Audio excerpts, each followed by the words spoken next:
Hello, friends, and welcome to Xing the Gap.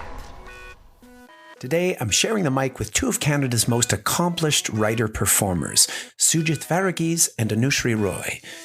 Sugith, born in India and raised in Canada, is an award-winning screenwriter, director, and actor who was one of the original writers of the classic Muppet TV show Fraggle Rock. More recently, he's played recurring characters in Kim's Convenience on CBC and Transplant on CTV and NBC. Anusree is a renowned Indo-Canadian actor and writer of plays, television, film, and opera, who's worked on major TV shows on CTV, NBC, CBC, Global TV, Netflix, and Paramount Plus. She also teaches playwriting at the University of Toronto, Mississauga. As a trio, we discuss auditioning for your own movie, DEIB, Diversity, Equity, Inclusion, and Belonging, progress or performance, breaking in as a brown person, inclusion in theater and television, artificial versus earned sensibility, elevating minority communities, high-stakes failure, autonomy and authorship, Fraggle Rock as an allegory for how to live together, species interdependency, the future of theater, and an improvised story. She went to see Jacob and told him to load up that shotgun and come with her. However, Jacob had just gotten married and wasn't willing to risk taking on a new assignment while on his honeymoon. But his bride was. And oh boy, did she deliver. Wow. Time to deliver, friends. Xing the Gap. Sugith, Anusree, welcome to Xing the Gap. Thank you. Thrilled to be here. So I usually start by prefacing how I've connected with each of you, and we're in the arts. We're all connected to theater. Sugith, you just saw my play Boom X premiering in Toronto. Which is fantastic show. Please, everybody go see it before it's gone. Thank you. I was fishing for that, just so you know. I appreciate that. But for my audiences who may not know you, I know a lot of people will know you. Can you just give the short story version of who you are, what you do, maybe starting with you, Anusree? I am a playwright, actor, writer, producer, screenwriter, and I'm primarily right now doing a lot of writing for television and theater, which I'm really enjoying, and acting is a bit on the back burner right now. And I'm also a adjunct professor at University of Toronto, Mississauga, which I really like doing. So that's nice. The condensed version of what's happening in my life right now. Nice. That was short and sweet. Wow. Okay. Okay, we'll dig in a little further. What about you, Sugith? Oh, I'm Canada's oldest living visible minority brown actor-writer. The OG of it. I am the OG. And I am so OG that when Hussein Madavji, we were in a play together, he called me the OG. And I said, what, you mean old guy?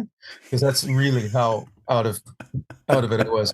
So, I actually got the first MFA in film in Canada. And I started writing television while I was still in graduate film school at York University. And that's how I broke into the arts pretty much. I did an undergraduate degree in theater and I acted a little bit outside of drama school. But I really didn't plan on I just wanted to work, basically. And at that time, I had no role models. There were no brown actors or anything. So I just had a typewriter and I wrote a script, and that's how I got into film school, and that's how I expected to develop, was as a writer and hopefully become a director, whatever. And then a couple of years after I started writing television, I wrote a movie for CBC Television, which was actually quite famous at the time. And we couldn't cast it because there were no brown actors, even though it had a brown character as its central character. And so I auditioned for my own movie. I got the part. And that's how I started acting. And I've pretty much like Anusree, have got three careers, one income ever since then. Diversification is the key to survival in the arts. So I've worked as a writer, director, actor since then. And unlike Anusree, I've sort of flipped. I spend more time acting than writing now in my gray years, but that's okay because I'm happy to be working. I mean, you've both mentioned, or at least have grown up in different contexts with the word diversity, right? Sugith, you wrote to me that, the word diversity wasn't really they didn't even exist in that particular sense, right? Now we're reading about diversity, equity, inclusion, and there's a new letter now being added to that I'm reading about belonging. And I wonder, it feels like from the outside, as a middle-aged white guy, that we're sort of bending in the right direction. But what's it like from the inside with, and maybe I'll start with you, Anusree. What do you feel that these are just words in an acronym, or is there actual action attached to it? Okay, it's a very loaded question. Yes. So I will speak slowly but condensed. It's a yes or no answer. Is there some sort of changes that are happening that are excellent and wonderful, and people are being put on spaces that they were historically marginalized from purposefully for many, many years and decades? Absolutely. On the other side, is a lot of it performative? Yes. So that's where, as a professional writer, I get frustrated, where I'm invited into the rooms and promised that this is going to be a immigrant-led story, only to find out non-immigrants are actually the head of it and rewriting every word, including your own immigrant experience, on award-winning television shows that I've been a part of. And it's been horrifically marginalizing, So I think it's a polarization. And every time I somehow I've stopped now, but last kind of 3 years, I would get so sucked into the excitement of it. Yeah, it's happening. And then I would get into the room and I'd be devastated, like gutted that this is it's just a performance, So so yes and no. And have there been really good, tangible, solid changes with folks that are really leading the charge? Yeah, and that's fantastic. But it's really slow. It's really frustrating. A lot of it is very performative, but in middle of it, some great stuff is coming out, and I just hope and wish that it continues to progress, And Anusree, you immigrated in the late 90s, right? From India. I immigrated in 1999, October 13, 1999. Right on the edge of the new millennium. Okay, new millennium, new life, new country. That's right. And Sugith, you very different experience, right? You grew up in Saskatoon, and so you spent like 5 decades in this country dealing with this same issue. What's your perspective? I agree with Anusree, but my experience was diversity didn't exist when I started. I was never a diversity hire. I ended up writing. I was one of the original writers on the iconic Muppet TV show Fraggle Rock. And I know that Jim Henson did not hire me because I was a brown guy. There was none of that. And so my experience of breaking into the arts in this country is very complicated and nothing like what it is like now. I don't think I could break in now. It's much more corporate, it's much more industrial. That said, the opportunities that exist for this generation, the 20 and 30-year-olds, I couldn't even dream of when I was 20 and 30 years old. So I'm jealous, of what they can take for granted that I never was able to. So it's a complicated question. I don't want to go back. I think we've made tremendous progress. It's a bit 2 steps forward, 1 step back-ish, if you really tear apart how it's being played out. But it's 2 steps forward, and that's better than no steps forward. Progress. I sometimes like to say something is better than nothing, which is in the same spirit as 2 steps forward, 1 step back. It's also the core philosophy of liberalism. You make incremental improvements to imperfect institutions. Basically, you try to fail better each and every time. That kind of slow progress is usually not good enough for idealists, especially young idealists, but I think it's the best way forward to a more just, free, and equitable society.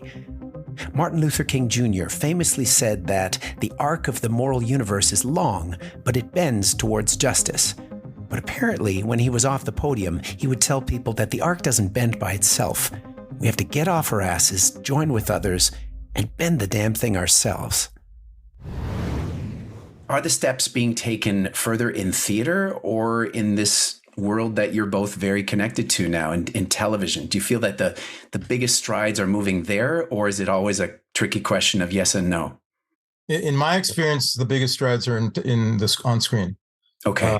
I think theater is still very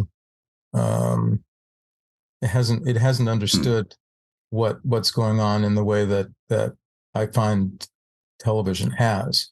But that's my personal experience. Anusree, do you have a different view? That's so funny, Sugith. As I was hearing the question, I was like, in my experience, it's theater, 100%. And I bet Sugith feels the same. in my experience, the reason it's been theater is I have felt in my commissions that I'm doing and or things that are coming up, I think I would tweak it a bit to say the authenticity feels more in theater for me. So the experience then feels way more real, and the movement forward feels very actually ingrained with the pulse of the creators that are being hired versus television. Could you say that there is way more folks of color and disabled folks, not as many disabled folks as, I would advocate for as somebody who identifies also as, part-time physically disabled, not as many, but I would say that if you turn on a TV show, perhaps visibly there might be more, maybe. But I always now in the last couple of experiences I've had in certain shows, I question the motivation behind it and the performity of it. So it doesn't feel to me as real as in my plays that I have 2 plays coming up next season. And some other stuff that I've been working on, it's way more considered, way more thought through, way many more real, true meetings where I, the creator, am driving what I want to see versus really just kind of being told that this is what's going to happen, even though I was hired on a very different understanding of what my role would be, Having said that, has there been shows in television where I'm blown away by the really meaningful work that the producers have done and the showrunner has done? Yes, absolutely there has been, but it's disproportionate to the amount at the other side where it's felt a bit like, what is going on, Go ahead, Sugith. The reason I said that, Anusree, is because, again, it's my personal experience, but I've been in a lot of plays and a lot of plays written by brown writers. I have yet to be directed by a brown director in those plays written by brown writers. And in every play written by a brown writer, I felt that the director kind of didn't get the cultural nuance stuff right. And it's a very complicated situation when you're in the cast of, we're support. I mean, I was in your magnificent play, and when you're in the cast of a brown writer's play, and you want to honor and respect that vision, but at the same time, you realize that the support mechanism, the director, the designer, all these kinds of people, are bringing a artificial rather than earned sensibility to that. It's a little complicated, and I find that very frustrating as I go see more brown plays, which I'm glad that they're happening. I agree with you. There's more of that. The playwrights are getting their shot. But not on the ground. So it's complicated for me.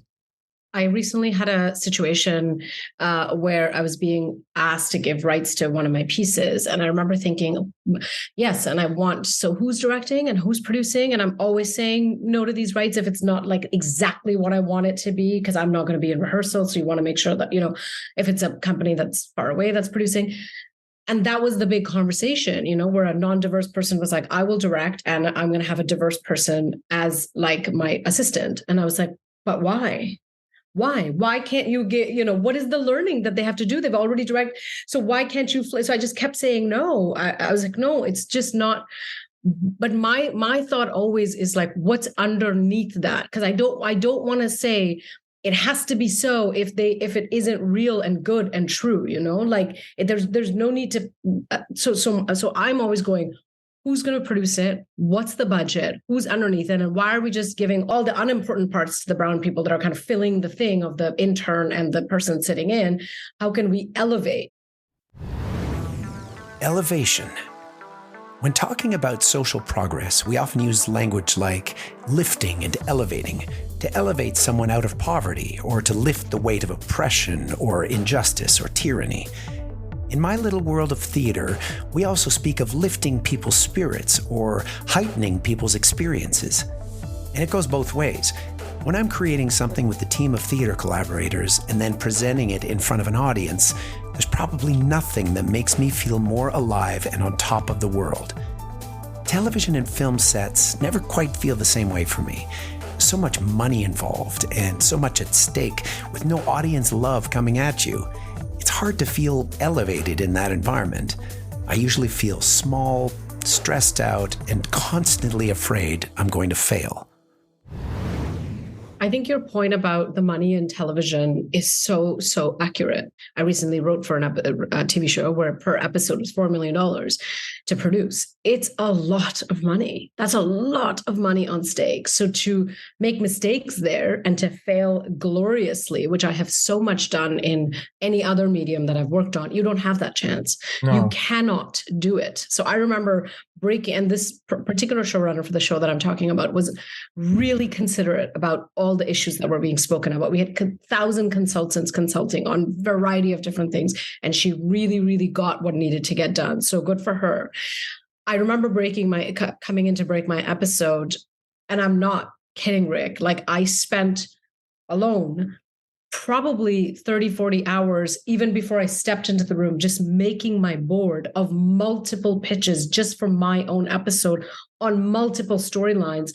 Like, each storyline had multiple versions. Who knows, depending on what's getting declined, what's not getting declined. But again, it's the money of it. When you have that much money per episode, you don't have that ability to go, and I'm just going to take a really long time, figure it out in the room. You don't have that opportunity. And I particularly, this could be an Anusree thing, or it could be just a broad thing that maybe other brown folks feel as well, feel a lot of pressure to get it right. I really do, that I don't have that luxury to fail, because I worry that if I fail in television, it goes, we can't, brown, I don't know if we can trust, the next brown person, remember that person. So it's that thing where I'm like, nothing can go wrong, because it's this one shot of a lot of money and I've got to get it right, so it feels way more heightened than I do in theater. I'm way more chill in theater. And you see, my experience in writing television back in the 80s, completely different.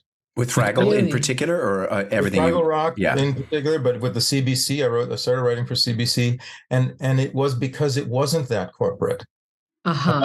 It wasn't, when I started writing for the CBC, it was like home movies, like it was great, and it was just, what's the story you want to tell, and how best can we tell it? And I was dumb as mud back then, so I needed the help of experienced people, helping me get this thing right. And that was all that mattered. At least it felt to me that's all that mattered. We weren't trying to fulfill anybody's agenda and there was so little money at stake that the opportunity to fail was, I failed a lot, and the show never happened, or I failed and it sort of happened, but it wasn't that good. There was, because nobody watched the CBC anyway. It was like this, it was a great experience for me. But it's funny. The grass is always greener, and I was still frustrated back then for all sorts of other reasons. You find a way to be unhappy in the arts, no matter how lucky you are. I'm fascinated by Fraggle Rock because I feel it was this kind of allegory about how to live together in the world. And it had a lot of lessons to show us, and not sort of bang you on the head lessons, but more subtle story woven lessons about how we actually have this symbiotic relationship with each other. We need each other to live. So Sugith, I wonder if you could speak a little bit from your experience from the inside. Did you know this was consciously a way to point of how we could live together as society when you were writing in that show? Absolutely. From day one, Jim, he showed us his notebook, and it talks about interspecies relationships. That's what he wanted to write a show about. He wanted to create a show that talked about interdependency among species. What? And so, for it to go global, right? It had a concept that was meant to be cross-cultural. And I think that was as much a corporate thing as anything. But I think creatively, it was about interdependence, interspecies relationships, and Jerry Jewell, who is really the unsung third Muppet, who wrote everything that Miss Piggy and Kermit ever said, and he was really my boss on the show.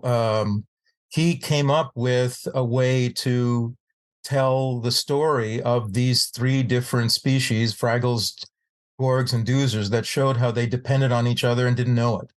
And, like in a biodiverse artificial setting of this world of Fraggle Rock. And that was baked into the show from the very start. That's what he sold it on to HBO. You realize that Fraggle Rock was the very first TV series that HBO ever commissioned. I didn't know that. Long before The Sopranos, Fraggle Rock. So we used to, this is like 1983, and we had a 300 baud acoustic coupled modem that you put the phone down on, and we would send the scripts overnight by this acoustic baud modem. It took an hour. It took 12 hours to send a 30-page script to Los Angeles for HBO to approve.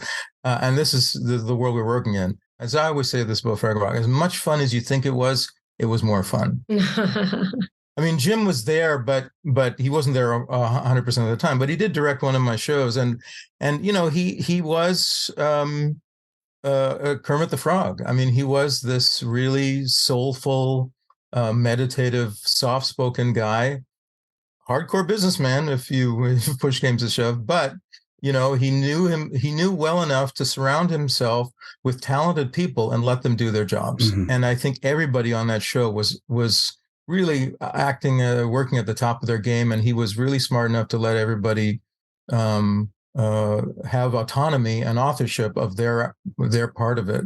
And I think that's why the show is successful. And it spoiled me for a lot of working on Canadian shows after that, because, they weren't run like that. Authorship. To be the author of something is usually a source of pride. You've created something. That's good, right? But you can also be the author of a crime or the author of a company's downfall. There's a responsibility that comes with making things happen in the world. You have the power to create or destroy. And where does creative power come from? In Greek mythology, you hear about the 9 muses, muse meaning inspiration. The gods, or goddesses, breathe into human beings who become channels for creative expression. These days, authors still talk of the muse and bursts of inspiration, but we also talk about the grunt work, where you just dig down and write what you know. Anusree, does the muse just kind of pass through you and you sort of find an idea, or are you very purposeful in writing with, I need people to understand this issue? That's a really good question. No one's ever asked me that. I think it's a mix of both. There are plays that I feel like were written through me, and then there are plays I intentionally wrote. So it's 2 parameters. Brothel Number 9 was truly, every word of it was just channeled out of me in a very fast manner. And there are plays that I've thought, oh, this would be interesting, and this is something I want to say, and I really want to say things about this. So there is a super, super purposeful way that I craft my plays, and some get written through me. And Brothel Number 9 was one of those unique experiences where I was sitting on a subway train going for either a preview or a show or rehearsal, I can't remember, for my solo show, Letters to My Grandma. And I was on the train and I had this vision in my head about a woman running through the streets. And I knew in my gut that she was a sex trade worker, and I had to tell her story. And I didn't know what the story would be, why I was getting that vision. I've never done sex work, so I knew I needed to do research, and a whole bunch of things kind of came. And I booked a trip to India, and I met some incredible women working in the sex trade business. And I spend a lot of time doing a lot of reading just because I like being very thorough, none of which really made it into the show, but I needed to do a lot of history and background. But so it's kind of a mix of both, like a lot of steeped in research, following instinct, and some just very purposeful. Like, I really want to say something about this subject and go and investigate it.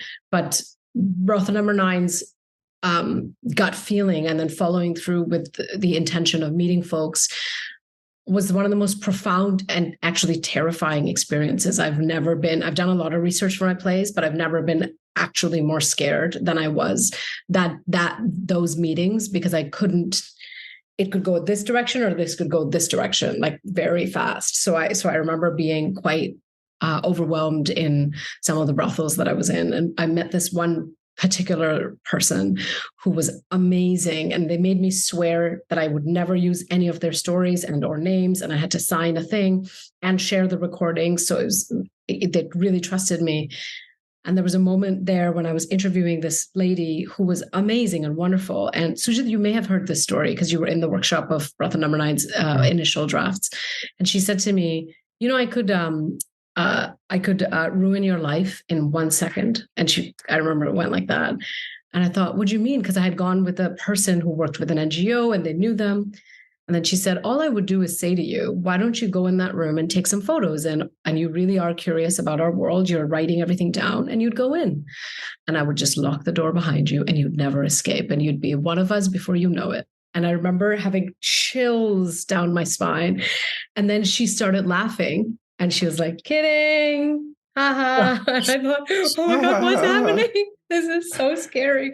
And I just loved her ability to just switch, almost like this amazing actor who had me in her hand, and this great storyteller.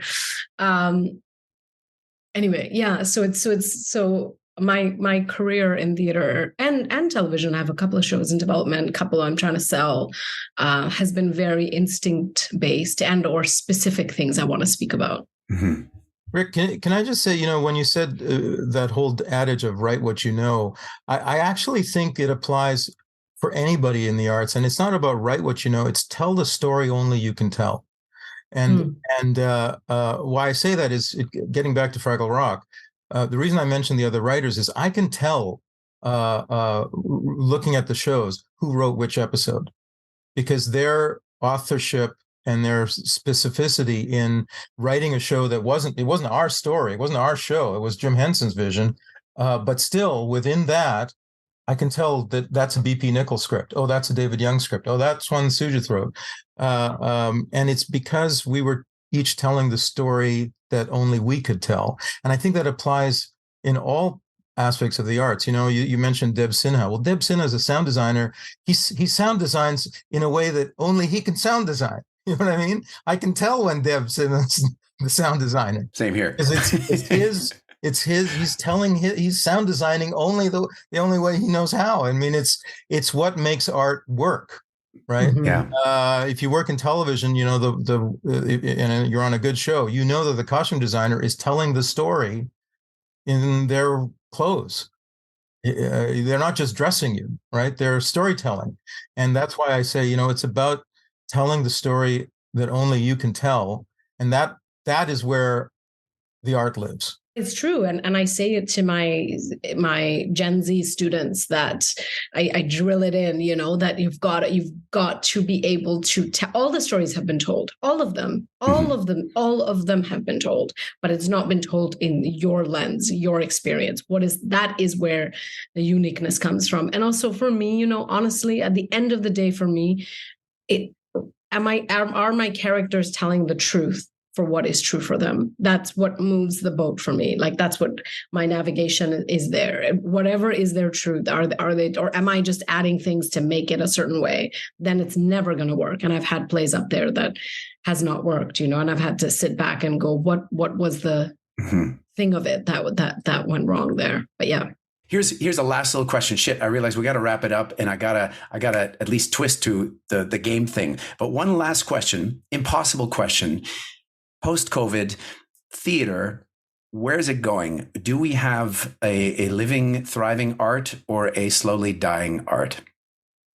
Living, thriving forever and ever and always. It's never going to go ever, ever, ever. And no one can convince me otherwise. Is that because of the presence of other people, the need for that kind of connection? It's big. Look, we've so much, theater has existed since before storytelling in its truest form, even has existed for so long through so many health crises and wars, etc. And we've always come back. So it might be going through a wave of whatever it is going, but that connection and the real authentic storytelling, it's forever. It's absolutely forever. And Sugith, from the wisdom of someone who was born a while before me, Tell me, what do you see in your crystal ball? Theater's been around for 2,500 years. COVID is not going to kill theater. There was theater in concentration camps. They didn't have movie cameras, but they did plays in concentration camps. If that can happen, theater is forever. And it's not because of what it is. It's because of who we are as a species. Just like music, we will make music whether we beat two sticks together or whether we have an electric guitar. We will make theater because there's 4 people or 2 people talking to each other. That's the potential for a piece of theater. It's all you need.